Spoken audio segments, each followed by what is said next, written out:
মোহতারাম, এবার জিজ্ঞেস করব ঈদের সালাতে মেয়েদের যাওয়ার ব্যাপারটা জানতে চাচ্ছিলাম। জি, আরেকটা ব্যাপার সেটা হচ্ছে আমাদের দেশে এই প্রচলনটা নেই, কিন্তু রাসূল আকরাম সাল্লাল্লাহু আলাইহি ওয়াসাল্লাম এটার গুরুত্ব দিয়েছেন। রাসূল আকরাম, যেটা হযরত আতিয়ার হাদিসের মধ্যে এসেছে যে রাসূল আকরাম সাল্লাল্লাহু আলাইহি ওয়াসাল্লাম যে আমাদেরকে আদেশ করেছেন যে আমরা যেন আমাদের সবাইকে বের করে নিয়ে যায়, এমনকি ঋতুস্রাবী মহিলাকেও যেন বের করে নিয়ে যায়। তারা কিন্তু সালাতে অংশগ্রহণ করবে না, কিন্তু দোয়াতে অংশগ্রহণ করবে।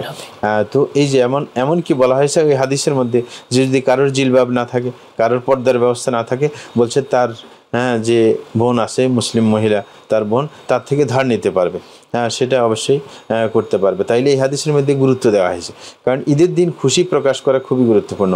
আল্লাহ জাল্লাহু বলছেন কুল বিফাদলিল্লাহি ওয়া বিরহমাতিহি ফাবিযালিকা ফালিয়াফরাহু হুয়া খায়রুম মিম্মা ইয়াজমাউন। তাইলে ফারাহ, যে খুশি, এটা কিন্তু বিশাল একটা ব্যাপার। ইবাদতে খুশি হওয়া এটা মুসলমানদের মৌলিক একটা ব্যাপার। দুনিয়া নিয়ে খুশি হবে না, ইবাদত নিয়ে খুশি হবে। সুতরাং মহিলাদেরকে সেখানে উপস্থিত হতে দেওয়া সেটা অবশ্যই গুরুত্বপূর্ণ। এবং এটা ঈদটা হচ্ছে ইসলামের একটা শেয়ার, মানে যেটা দিয়ে মানুষ চিনতে পারে, নিদর্শন।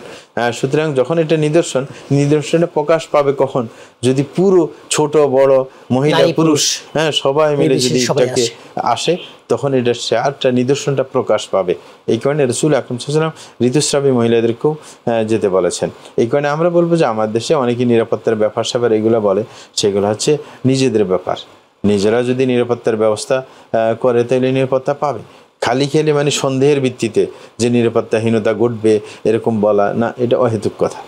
নিরাপত্তা, দেশের নিরাপত্তা আছে নাকি নাই এটা প্রত্যেকে জানে। সুতরাং অহেতুক একটা ছুতো তৈরি করার কোনো প্রয়োজন নেই।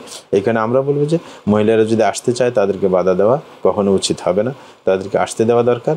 রাসূল আকরাম সাল্লাল্লাহু আলাইহি ওয়াসাল্লাম শেয়ারের এই নিদর্শনের বইয়ের প্রকাশ চেয়েছিলেন। জি, জাযাকুমুল্লাহ।